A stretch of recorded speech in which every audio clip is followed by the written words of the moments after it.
करनी है, ये सारे सवाल हरियाणा और महाराष्ट्र के चुनावी नतीजों से निकले हैं। सबसे पहले देखिए सोनिया के कमबैक पर हमारी इनसाइड स्टोरी।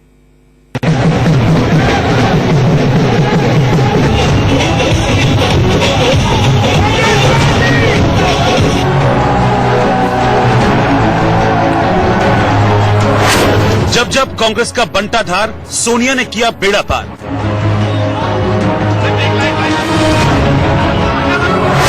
राहुल की मेहनत गई बेकार, सोनिया ने फिर किया उद्धार।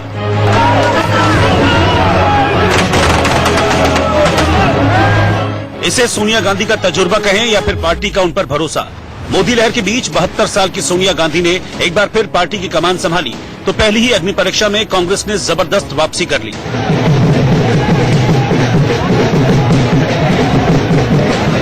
कांग्रेस लीडरशिप एक स्टेबल कांग्रेस लीडरशिप है जिन पे सबको विश्वास है।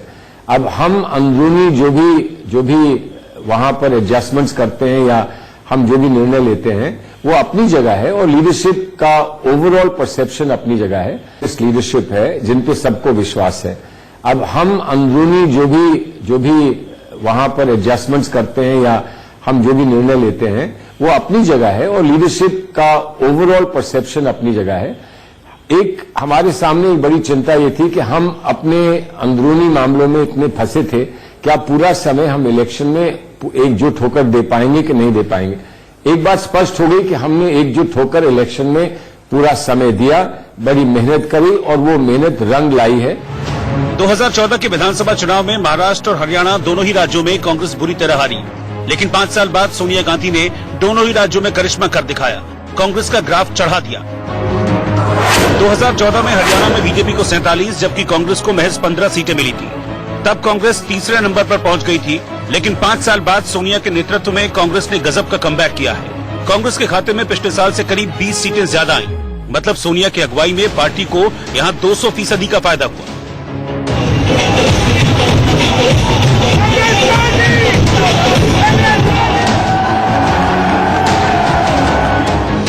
हरियाणा में अगर वोट शेयर की बात करें तो पिछले चुनाव में कांग्रेस को 20.6% वोट मिले थे, जबकि इस बार मिले वोट परसेंटेज में करीब 8% का इजाफा हुआ, यानी कि वोट परसेंटेज 28.4 रहा।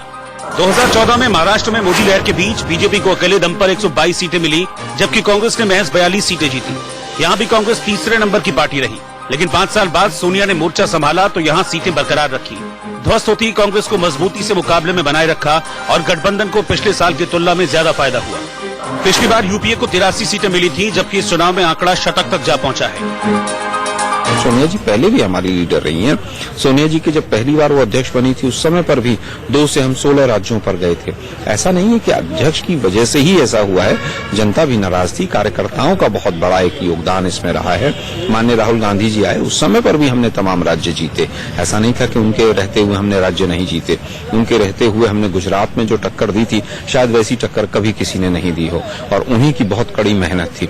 मुझे लगता है कि सोनिया जी का, राहुल जी का, प्रियंका जी का और तमाम बड़े लीडर्स का सबका जॉइंट कलेक्टिव एफर्ट रहा है। ये पहली बार नहीं है जब सोनिया ने कांग्रेस की बागडोर थामी और पार्टी का परफॉर्मेंस पहले से बेहतर हुआ, और ये सब जानने के लिए थोड़ा फ्लैशबैक में चलना होगा। इससे पहले 1998 में जब कांग्रेस बुरे दौर से गुजर रही थी, तब 14 मार्च 1998 को सोनिया गांधी पहली बार कांग्रेस अध्यक्ष बनी।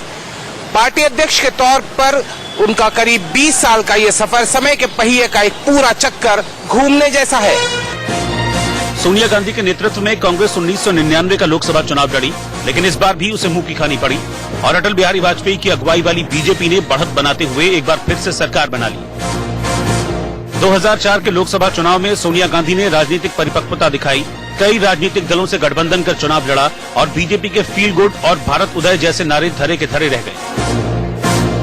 ये मानना बिल्कुल गलत होगा कि सोनिया गांधी का जादू, अगर ये जादू था तो 2014 में भी चलता और उसके बाद के भी चुनाव में चलना चाहिए था। लेकिन ऐसा नहीं है कि सोनिया गांधी का जादू, बल्कि जादू अब दिखाने का मौका आया है। इन चुनाव परिणामों से जो संकेत है वो स्पष्ट है। जनता चीख चीख के कह रही है कि हम विकल्प तलाश कर रहे हैं। 2004 में सोनिया ने न सिर्फ पार्टी को दोबारा सत्ता में वापसी कराई, बल्कि खुद को मिली प्रधानमंत्री की कुर्सी भी ठुकरा दी। सोनिया का ही करिश्मा था कि 2004 के बाद 2009 में भी सोनिया गांधी के नेतृत्व में कांग्रेस को जबरदस्त कामयाबी मिली। फिर से यूपीए की सरकार बनी और मनमोहन सिंह दोबारा प्रधानमंत्री बने। लेकिन सोनिया की अध्यक्षता के 14वें साल में कांग्रेस के बुरे दिन शुरू हो गए। केंद्र में मोदी की सरकार बनी और कांग्रेस महज 44 सीटों पर सिमट कर रह गई। करीब 3 साल बाद खराब स्वास्थ्य के कारण सोनिया ने अध्यक्ष पद छोड़ दिया। मोदी राज और मोदी लहर में कांग्रेस पार्टी की दुर्गति हो गई। 2019 के लोकसभा चुनावों के बाद राहुल गांधी ने कांग्रेस के अध्यक्ष पद से इस्तीफा दे दिया। इसके बाद तमाम कयासों के बीच सोनिया गांधी कांग्रेस पार्टी की कार्यकारी अध्यक्ष बनी और फिर एक बार बुरे वक्त में पार्टी की कमान संभाली। अंतरिम अध्यक्ष बनते ही सोनिया गांधी तजुर्बे और युवा के बीच तालमेल बिठाने लगी। फिर से अनुभवी और मेहनती नेताओं का सामंजस्य बिठाया। खराब स्वास्थ्य के कारण चुनाव प्रचार में नहीं उतरी, लेकिन दिल्ली में ही रहकर हरियाणा और महाराष्ट्र चुनाव की स्ट्रेटजी बनाई, जिसका नतीजा कि कांग्रेस कार्यकर्ताओं का खोया भरोसा फिर से जाग उठा। सिर्फ चुनाव ही नहीं, कांग्रेस को मजबूत करने के लिए सोनिया गांधी ने 17 नेताओं की थिंक टैंक कमेटी बनाई। इसमें सोनिया गांधी के अलावा राहुल गांधी, मनमोहन सिंह, अहमद पटेल, केसी वेणुगोपाल, मल्लिकार्जुन खड़गे, गुलाम नबी आजाद, AK एंटनी, कपिल सिब्बल, आनंद शर्मा, जयराम रमेश, अंबिका सोनी, अधीर रंजन चौधरी, ज्योतिरादित्य सिंधिया, रणदीप सुरजेवाला, सुष्मिता देव और राजीव सातव शामिल हैं।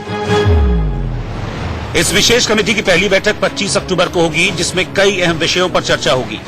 जैसे आगामी संसद सत्र में सरकार नागरिकता संशोधन बिल ला सकती है, मंदी का माहौल है, अयोध्या विवाद का फैसला आने वाला है, साथ ही हरियाणा और महाराष्ट्र चुनाव के नतीजों पर भी इसमें चर्चा होने वाली है।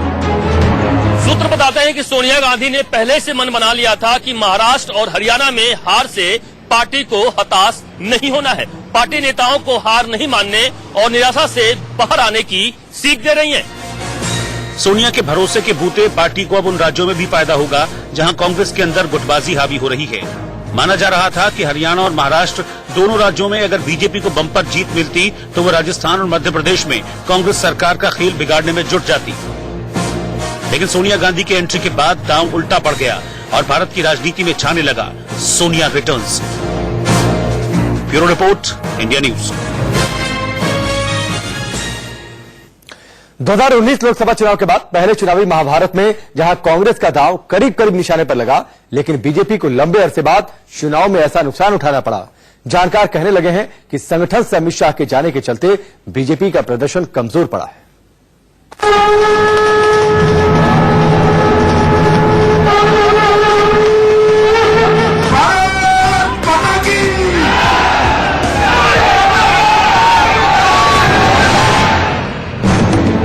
एक वो दौर था, एक ये दौर है।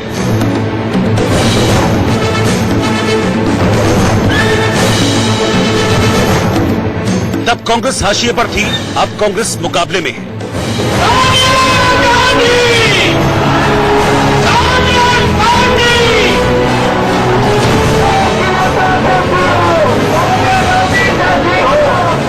तब बीजेपी के संगठन में थे अमित शाह और भूमिका थी चाणक्य की।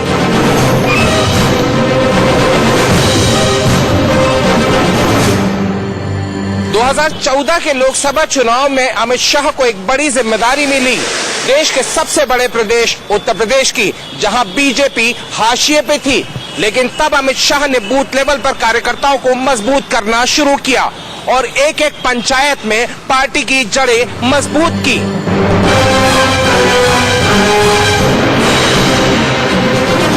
यूपी में नतीजा रहा 80 में से 71 सीटें। यहां से मोदी का नाम और शाह की रणनीति की ऐसी केमिस्ट्री बनी कि इनके सिवाय पार्टी में और कोई दिखाई नहीं दे रहा था। फिर रिजल्ट भी ऐसा आया जिसमें राजनीति के तमाम रिकॉर्ड तोड़कर बीजेपी देश की सबसे बड़ी पार्टी बन गई।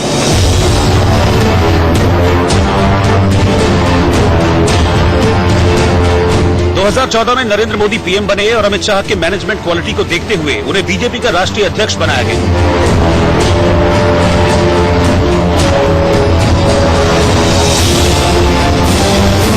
2014 लोकसभा चुनाव के ठीक बाद हरियाणा और महाराष्ट्र के चुनाव हुए तो दोनों ही राज्यों में पहली बार बीजेपी का जबरदस्त प्रदर्शन रहा। 3 साल बाद 2017 में यूपी में चुनाव हुए तो एक बार फिर पार्टी की कमान संभाली अमित शाह ने। शाह के यूपी पहुंचते ही कार्यकर्ताओं का जोश फिर से हाई हो गया। शाह की चुनावी रणनीति की बदौलत ही यूपी में पहली बार बीजेपी को स्पष्ट बहुमत मिला।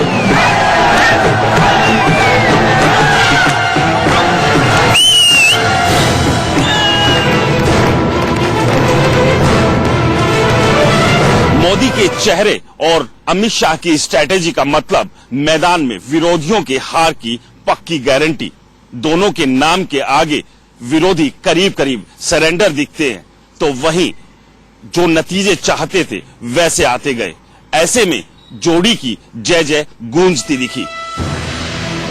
5 साल में एक के बाद एक कई राज्यों से कांग्रेस का सुपड़ा साफ करती गई बीजेपी और पूरब से पश्चिम तक और उत्तर से दक्षिण तक कमल खिलाने में कामयाब हो गए मोदी और शाह। अमित शाह की कार्यशैली को समझता हूं, वह लगातार काम करते हैं, 24/7 काम करते हैं, 24 घंटे 7 दिन काम करने वाले व्यक्ति है।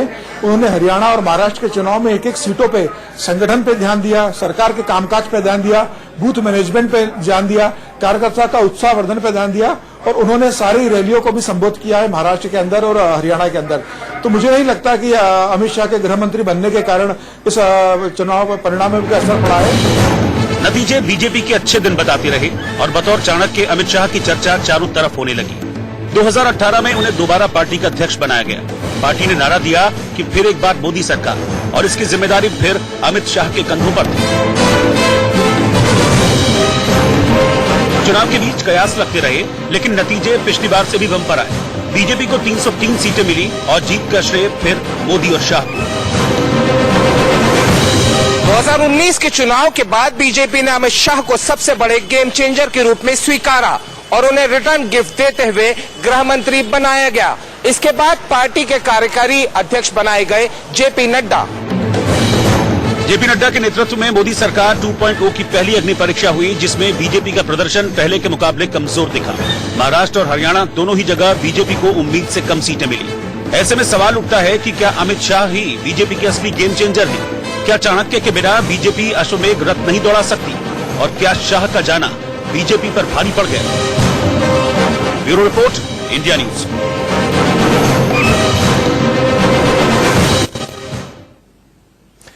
ऐसा नहीं है कि चुनावी रिजल्ट सिर्फ अमित शाह के संगठन से निकलने का नतीजा है, बल्कि कांग्रेस में भी कुछ ऐसा हुआ जिससे वो हाल के दिनों में थोड़ी मजबूत हुई।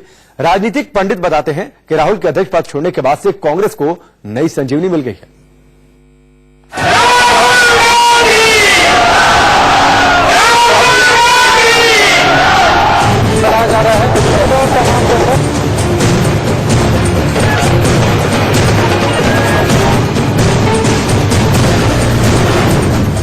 राहुल की विदाई, कांग्रेस की दिवाली।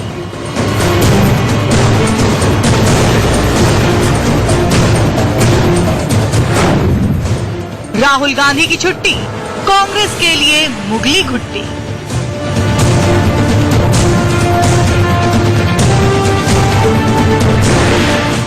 विरासत में मिली सियासत और मां के साथ राजनीति का हिसाब किताब सीखने के बाद 2017 में राहुल गांधी कांग्रेस के अध्यक्ष बने, लेकिन पार्टी उपाध्यक्ष रहते 2014 के चुनाव से पहले ही वो कांग्रेस की पहली पंक्ति के बड़े नेता बन चुके थे।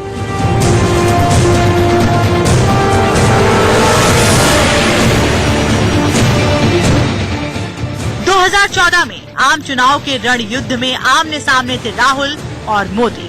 राहुल पर जिम्मेदारी थी पार्टी को लगातार तीसरी बार सत्ता की कुर्सी तक पहुंचाने की, तो वहीं मोदी कांग्रेस को दिल्ली से उखाड़ फेंकने का संकल्प ले चुके थे। कि गरीबी क्यों? इसलिए कि देश के कुछ दल के नेता, देश की कुछ सरकारें, उनके लिए खदान भ्रष्टाचार के लिए बहुत बड़ा अवसर बन गई है। कोयले से भी चोरी करना देश के नेताओं ने नहीं छोड़ा। भाइयों बहनों, ये कोयले को भी चोरी कर गए। ऐसे नेताओं से आज आपकी बर्बादी हुई है। चौकीदार मुझे बताओ प्रधानमंत्री, मैं बनूंगा चौकीदार। अब कहते हैं हम सब चौकीदार, पूरा देश चौकीदार। भाइयों और बहनों, एक बात सुनिए, छोटा सा सवाल, क्या चौकीदार गरीबों के घर में मिलता है या अमीरों के घर में? आपने कभी किसान का घर देखा जिसमें चौकीदार खड़ा होता है? आपने मजदूर का घर देखा जिसमें चौकीदार खड़ा मिलता है? छोटे दुकानदार के घर में चौकीदार दिखाई देता है ना? चौकीदार अमीर लोगों के घर में दिखाई देता है। 2014 में मोदी का जबरदस्त मैजिक चला। केंद्र में पहली बार बीजेपी की बहुमत वाली सरकार बनी और कांग्रेस को पहली बार संसद में विपक्ष का दर्जा तक हासिल करने भर की सीट नहीं मिली।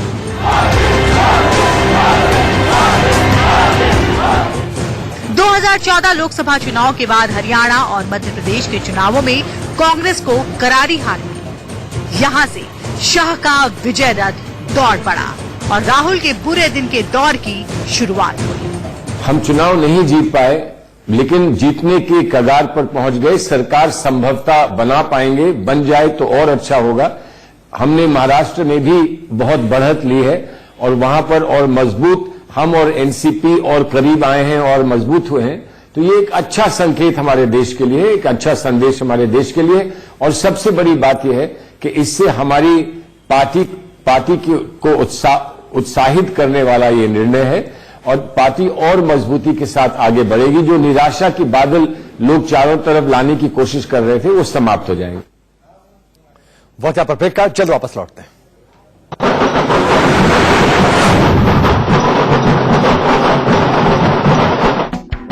एसोसिएट स्पॉन्सर दाल मखनी और शाही पनीर मसाला। ब्रेक का, जल्द वापस लौटते हैं।